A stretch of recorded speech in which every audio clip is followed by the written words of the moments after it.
Yes, welcome to another tier ranking. Welcome to my tier ranking from the man himself, Christopher Nolan. Yes, he doesn't have a lot of movies, so tier ranking isn't super huge or anything, but yeah, I thought it'd be fun to do a tier ranking for Nolan. Oppenheimer just came out a week ago, and I loved it. I thought I'd celebrate Oppenheimer by doing a tier ranking of all of Christopher Nolan's movies. I've seen every one of his movies many, many, many, many, many times. Some I watched a lot more than others, that's for damn fucking certain, but I'm excited to do this tier ranking. And, yeah, that's all I gotta say. There is no, F tier. There is no F tier when it comes to Nolan. You know, some of them almost teeter on the F tier. He's never made a complete shit movie. So, let's go kind of chronological. Let's start with his first movie, The Following. Following is all right. It's okay. It's a low budget indie film. Good stuff in it. Good acting. Good shots. You can tell there's a very creative man in the director's work, but a little boring. Not very memorable. It's definitely not a movie I go back and watch out of his filmography. I don't even own the movie because why would I? All right, let's talk about his first big movie. Memento, which is an A. I think Memento is fantastic. I think it's very clever, creative, how it does like the backwards time and how this man is trying to figure out his memories and stuff and trying to catch his wife's killer and there's so much like very clever and smart things. Guy Pearce is fantastic. Joe Pantoliano's great. Carrie-Anne Moss, so good. The style, the narration, just everything that Nolan does with this movie is it's just truly remarkable, and it still holds up. It's a film I watch every couple of years, and I'm always just really floored by it. It's very, very good movie, very grounded. Um, Insomnia is another A too. I think this is a very good psychological thriller. Pacino, Hilary Swank, Robin Williams as a villain, as this psychopath, is fantastic.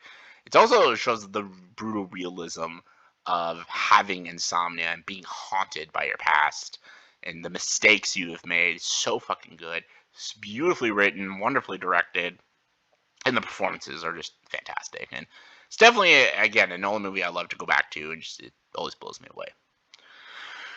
And then we got The Prestige. The Prestige.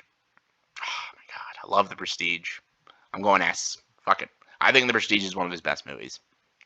I love this movie. I think Hugh Jackman and Christian Bale are incredible in this movie. I love that through the magic act, there's the pledge, the turn, and the prestige, and then that like all of that. The movie itself does the pledge, the turn, and the prestige within its own acts. It's very clever like that. Andy Serkis, David Bowie are great little cameos in the movie. Scarlett Johansson, Michael Caine are great in the film. I think the twists and turns are very captivating. There's a lot of great ideas, and it's a movie about rivalries. So movies about rivalries are always fascinating to me. So really enjoyed it. Might as well do the Batman movies. Batman Begins is my favorite Batman movie. It's one of my favorite. It's probably my favorite superhero movie of all time. It's the perfect origin story. Christian Bale is fantastic as Batman. Love the whole cast. This is like the only movie you'll see Katie Holmes actually give a pretty decent fucking performance. I love the movie. Just yeah. The Dark Knight is an A. I know everyone says it's a perfect movie. It's the best Nolan movie. It's a fantastic movie. It's fantastic. Bale, Heath Ledger is iconic as the Joker. Harvey Dent, Aaron Eckhart is amazing. Maggie Gyllenhaal is great. Morgan Freeman, Michael Caine are back. They're fantastic. The whole opening is a great bank robbing scene. It's like something out of Heat. It's really good. It's got the great lines. There's some things about the movie that kind of drag on a little too much. Like that scene where he's like went in Tokyo and stuff.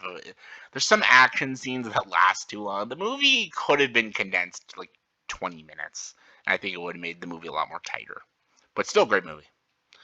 Dark Knight Rises is a B. It's a good movie. I enjoy it. I love Tom Hardy as Bane. Again, just like The Dark Knight, it just goes on a little too long, and then there's a lot of plot holes with the movie, but I still really enjoy it. I think it's a great action movie, and I still think it's a solid Batman movie. Inception is an S. It's one of his best movies. Brilliant ideas, brilliant cast, very visually stunning, just an excellent movie. Excellent movie. Interstellar is the D movie. I'm not an Interstellar fan. I'm sorry. I don't love it like a lot of people do. People think it's like a genius movie. It's not. I think visually it's good, and I think Matthew McConaughey is very good, and I think he's the best part of the movie. I think everything else destroys it. I think everything on Earth is ridiculous. I think Anne Hathaway complains too much. I think the stuff on the planets is weird, and the Matt Damon stuff's weird. The ending makes no sense, and just there's so much going on, and I just don't think it really adds up. But Matthew McConaughey's good. I gotta go Tenet too. Yeah, I'm just not a Tenet fan. Just I don't know. Tenet is his worst movie easily. Dunkirk. I'll go B for Dunkirk.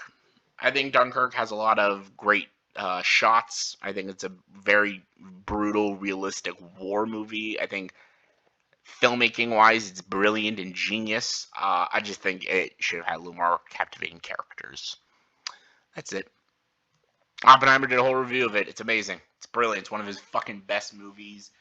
Cinematography, amazing. The story. It's a 3-hour R-rated biopic about Oppenheimer, and it's genius. It's practical. It's everything you want in a movie like this. It won Barbenheimer. I don't care what people say. Let's put these in order. Batman Begins, Oppenheimer, Inception, Prestige. Those are his best movies. And then The Dark Knight, Insomnia, Memento. Dunkirk, Dark Knight Rises, Following, Interstellar, Tenet. There we go. That is my tier ranking for Christopher Nolan's movies, in my opinion. So let me know in the comment section below. Tell me I'm wrong. What is your favorite, least favorite, whole ranking of Mr. Christopher Nolan? Comment below, let me know. And as always, if you like this video, please like and subscribe to this channel and join the dark side.